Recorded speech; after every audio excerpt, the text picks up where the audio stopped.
Hello everyone. Today we'll discuss the part 28 of important notes for biochemistry so that you can easily able to answer the one-liners and the MCQs in your exam. If glucose is added to the ceramide, then it is known as glucose cerebroside or glucosyl ceramide. While if the galactose is added to the ceramide, then it is known as galactocerebroside or galactosyl ceramide. Glucocerebrosides are never found in the central nervous system, but the galactocerebrosides are always found in the central nervous system. If oligosaccharide chain containing the sialic acid or the N-acetylnuraminic acid is further added to cerebroside, then it is known as ganglioside, a complex glycolipid. Gangliosides are found in the ganglion cells of the CNS and are never found in the liver. Simplest ganglioside is the GM3 ganglioside. Now this GM3 denotes the monosialodihexosyl ganglioside. Now GM1 acts as receptor for cholera toxin in the intestine. If sphingomyelin accumulates, then it is the Niemann-Pick disease. And the enzyme deficiency over here is the sphingomyelinase, which is a kind of phospholipase. As you can see over in the diagram, that this sphingomyelin basically converts into ceramide, right? But because of the deficiency of the sphingomyelinase name enzyme over here, so what happens? The sphingomyelin basically accumulates, causing the Niemann-Pick disease. If glucocerebroside accumulates,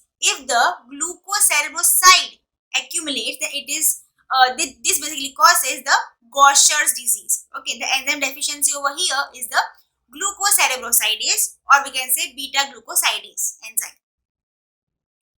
There is no mental retardation in the Gaucher's disease. Gaucher's disease is the most common lysosomal storage disease. Galactocerebrosidase enzyme deficiency leads to Krebs disease. So as you can see over here, this galactocerebroside is normally converting into ceramide in the presence of this galactocerebrosidase name enzyme. But deficiency of this enzyme basically causes the accumulation of this galactocerebroside, which actually causes the Krebs disease.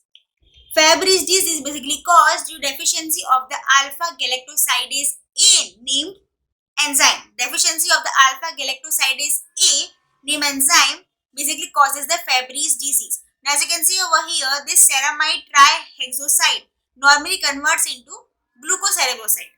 But deficiency of the enzyme named alpha galactosidase A basically causes the Fabry's disease. Now this Fabry's disease is actually a X-linked recessive disease caused due to the deficiency of the alpha galactosidase A named enzyme.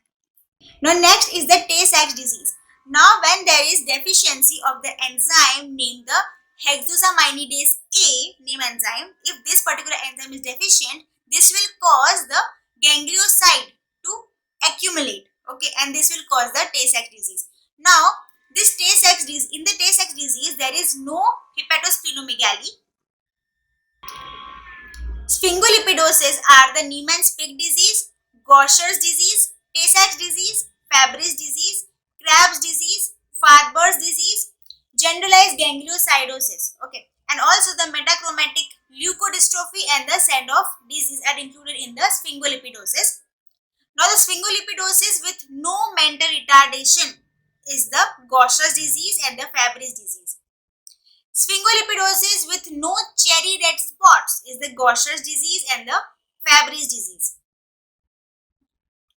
Very long chain fatty acid, which is actually having more than 22 carbon atoms, are usually present in the brain. So remember, VLCFA having more than 22 carbon atoms are usually present in the brain. Coconut and the coconut oil has the highest content of medium chain fatty acid. Olive oil has long chain unsaturated fatty acid.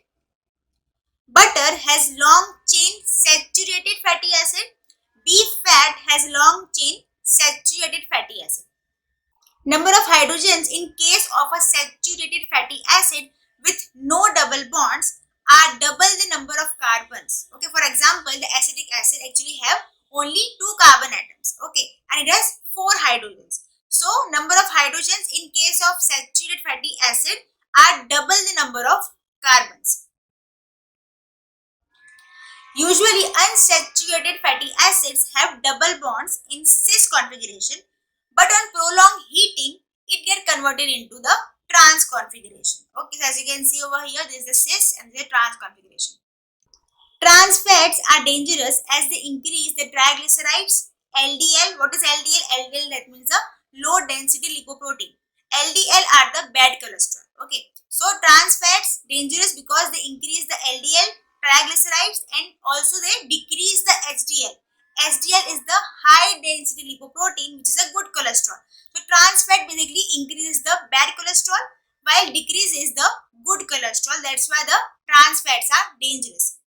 Now these trans fats dangerous because they increase the risk of the cardiovascular disease, and also body's inflammatory response are increased because of the trans fats. So you should take less amount of or intake less amount of trans fats. Monounsaturated fatty acids, okay, now they are actually having one double bond present in them. For example, the oleic acid having 18 carbon atoms and one double bond. So today up till here, we'll discuss about the further important notes in our next video. Thank you so much.